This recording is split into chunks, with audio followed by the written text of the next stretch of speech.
Hey everyone, welcome back to Robotics. I hope you guys are doing well. Today we have our 16th lecture on numerical inverse kinematics. So to get us started, I've got a video of a snake-like robot. Now, this robot is made of a chain of modules, and each module has its own joints and actuators. It kind of provides new degrees of freedom for this overall snake. One cool thing about this robot is that it is something called redundant.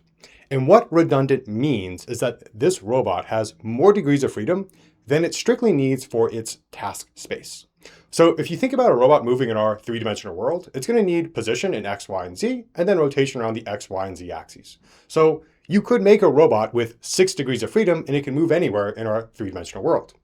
But this robot has many more degrees of freedom, and that enables it to have these more complex motion patterns like climbing this tree. This concept of redundancy will be relevant in today's lecture where we talk about numerical inverse kinematics. I first want to get us started by introducing something new called the Jacobian Pseudoinverse. And then once we have that, we're going to use that Jacobian Pseudoinverse to find joint positions that move our robot in some chosen direction. Both of these are going to be very important steps as we build towards the inverse kinematics for a general robot arm. You might remember that in the previous lecture, we were able to find the inverse kinematics on kind of a case-by-case basis by going through some geometry and trigonometry for the robots. But what we ultimately want is an algorithm that can find the inverse kinematics for some arbitrary serial robot arm. All right, so what are these inverse kinematics? Well, let's look at a little recap. We're going to start off with what are forward kinematics. And in forward kinematics, the idea is that I'm given my joint position theta, so I know where each of the joints of my robot is, and I'm trying to use that joint position to figure out the robot's end effector position and orientation. So I take theta and I find this transformation matrix T that tells me where the robot's end effector is with respect to my spatial frame. So that's the forward kinematics. The idea for inverse kinematics is that I'm going to be given some transformation matrix T. Now, this could be the robot's current position and orientation, or it could be some desired position and orientation that I want my robot to reach. So I'm going to say, all right, if I want to reach this transformation matrix T, what joint values do I need in order to achieve that transformation matrix? So I'm given T, and what I want to find is theta, my joint positions that will achieve that transformation.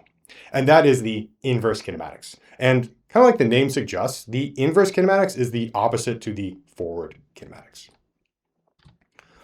All right, so how are we going to solve for these numerical inverse kinematics so we can understand the inverse kinematics for a general serial robot arm? Well, the first step is we need to understand a new concept called the Jacobian Pseudoinverse. And to get this concept started, I just want to go back to our main equation for the Jacobian. So you can see that equation right here. I've got my joint velocity, and again, that's just an n/1 vector describing how fast each of my joints is moving. I've got my Jacobian matrix, the 6x(n) matrix, and then here's my twist telling me the robot's end effector, linear and angular velocity, kind of what direction is my end effector moving. So this is what we know about the Jacobian. And if you think about this, this is a mapping from the robot's joint space into the robot's, let's say, task space or end effector space. So I'm going from joint values into something that relates to the end effector motion. But that makes sense for something like the forward kinematics, but now that I want to do the inverse kinematics, what I'd like to do is go from end effector motion back into my joint space. So I'd like to flip this equation and have something that takes in a value for v, and then spits out something for theta dot. And here's one way we can do this. I'm going to have theta dot is equal to the Jacobian pseudoinverse times v. Now, you might have been thinking, why don't we just take the inverse of the Jacobian matrix and that'll make sense. The issue is that you can only take the inverse of a square matrix. And the Jacobian in general, it's a 6x(n) matrix. It may not be square, just depending on how many degrees of freedom or joints your robot has. And so we can't always take the inverse of the Jacobian, and instead we're going to use something called the pseudo-inverse. Now, this is a concept that harkens back to what you know from linear algebra. The Jacobian pseudo-inverse is just a generalized version of the inverse that applies to non-square matrices. And it's going to give us this nice relationship where now I can take something in the robot's end effector space, v, and I can map it back to something in the robot's joint space, theta dot. I know it's not the exact same as what we wanted for the inverse kinematics, but you can kind of see how it's going in that direction. Now you might be wondering, okay, what is this pseudo-inverse? I can show you exactly the equation you need to use. So J, and I'm going to use this plus sign to denote the pseudo-inverse. So J plus or J pseudo-inverse, it's the right inverse of J, such that the Jacobian times the Jacobian pseudo-inverse is going to be equal to identity. I should mention that the pseudo-inverse is going to be an n by 6 matrix. So when you do the Jacobian times the Jacobian pseudo-inverse, you'll end up with a 6 by 6 identity matrix right here. Okay, and then here's the formula that you can use to calculate the pseudo-inverse. It's J transpose times J transpose inverse. Now, in practice, I wouldn't recommend using this formula. If you're in MATLAB, just use PINVJ. It'll calculate the pseudo-inverse for you, and it can handle some edge cases where this calculation falls apart. So I would just use the pseudo-inverse command in MATLAB, PINVJ. All right, so now we know how to find the pseudo-inverse. What is it good for? And I want to show you a cool application of the pseudo-inverse that's going to help us build towards the inverse kinematics. The idea is I can apply the Jacobian pseudo-inverse to find joint positions theta that will move my robot's end effector in some desired direction. And I can pick that direction with V. So what I'm going to build here is a little algorithm that's going to help us find, all right, if I want to move my robot in this direction, what joint position should I use? Let's get started with the algorithm. So right here in my first line, I'm just going to declare my initial conditions. I'll say, all right, let's put theta as my robot's current or initial joint position. So I'm going to say theta is going to be equal to theta naught, my initial joint position. And then I'll declare that V is going to be equal to V subscript D. Now, this is some sort of desired motion direction that I want to achieve. Maybe I want to go upwards or to the right, or I want to rotate. All right, I just pick some sort of twist that I want to have my robot achieve, and that's going to be this V. All right, so this algorithm is going to have kind of a loop that we're going to cycle through. And for each iteration of this loop, we're going to have to do a few different steps. The first step that we need to do is we need to calculate the Jacobian. So we've already covered the Jacobian in the previous lecture video, so you should know how to calculate this Jacobian. I've just written the command that we programmed together, the Jacobian command. And it'll take in my initial transformation matrix, my screws, my joint position, and it'll spit out this Jacobian matrix. I'll then use the PINV command to find the pseudo-inverse of that Jacobian. Again, I'm just thinking about doing this in MATLAB, just use the PINV command, and all right, I've got my Jacobian pseudo-inverse. Now, one note, you might be thinking, why don't I just calculate this Jacobian once? Because it's the Jacobian, I can just find the pseudo-inverse once, and then I can go into my for loop after that. Well, this is actually not going to work, and the reason why is because at each iteration of this for loop, we're going to change the joint position. We're going to change the value of theta. And because the Jacobian depends on theta, as theta changes, I need to recompute the Jacobian as well as its pseudo-inverse. So make sure you have these two steps inside the for loop because we need to recompute them based on the joint position. All right, so now we can apply the equation that we've just covered for this Jacobian pseudo-inverse. I can map from this desired end effector twist back to something in my joint space. I can say, all right, if you want to move in this direction, here's the joint velocity you need to move your robot in that direction.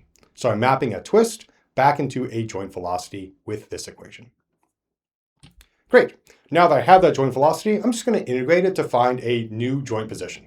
So I'm going to have my current value for that joint position, theta. I'm just going to add a step in the direction of theta dot, this joint velocity. Now, the step size is up to you. This is parameter alpha. It's a scalar value, just something greater than 0.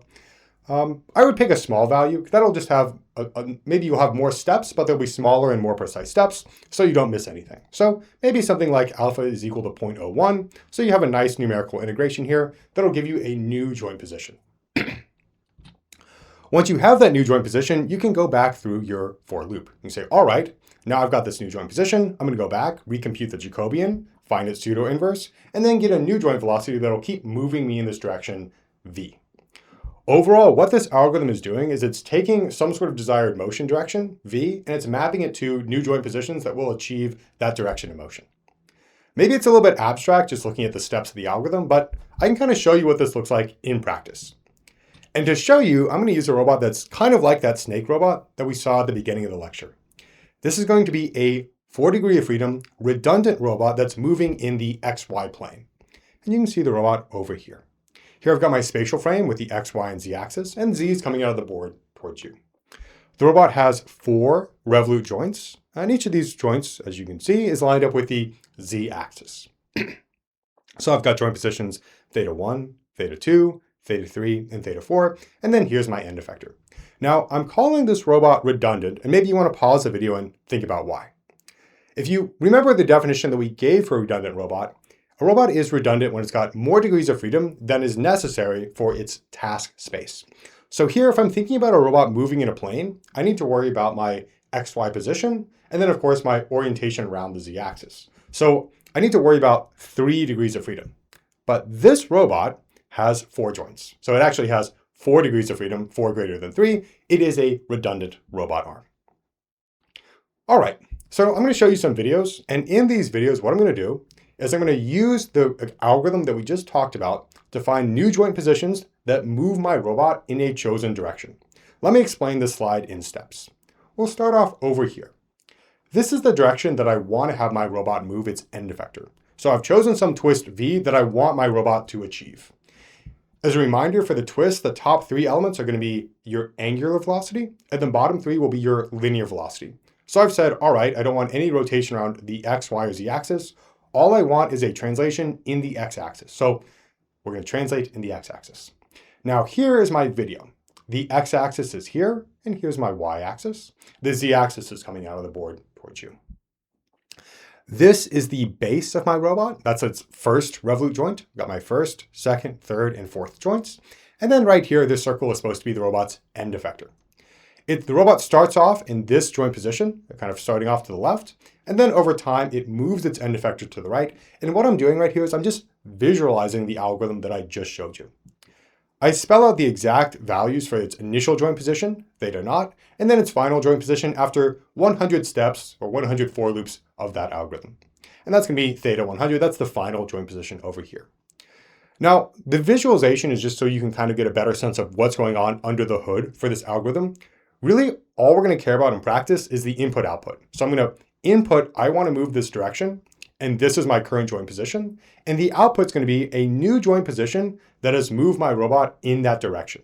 So again, this visualization isn't something you actually need to have your robot do. Like you don't actually have to move your robot. You can just run the algorithm behind the scenes. It'll take in V and theta naught, and it'll tell you, all right, if you wanted to move to the right, this is the joint value that you could use to get some sort of motion that goes in that desired direction.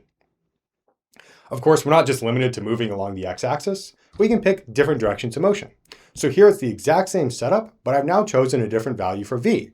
I've chosen 0, 0, 0. So again, no rotation, 0, negative 1, 0. And this is translation in the negative y-axis, so my robot should be moving down.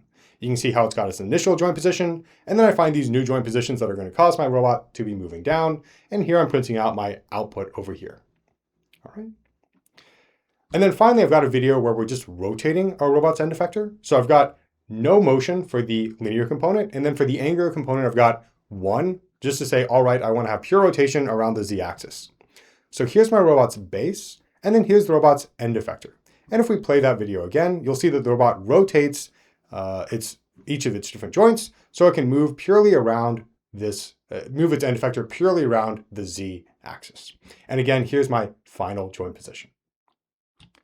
All right, so I showed you some examples of the algorithm. Really what we're talking about in today's lecture is what is the Jacobian Pseudoinverse? Like what is this J plus matrix? And then how can I use that to find new joint positions that are going to move my robot in some desired direction? If you'd like to implement this algorithm for yourself, I encourage you to check out the practice set. You can find it in the description or the pinned comment.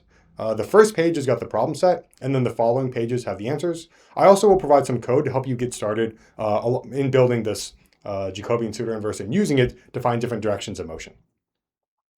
Once you've done that, I encourage you to move on to our next lecture, in which we'll kind of complete this whole process, and we'll develop a numerical algorithm that robots can use to find their inverse kinematics. So I look forward to seeing you there.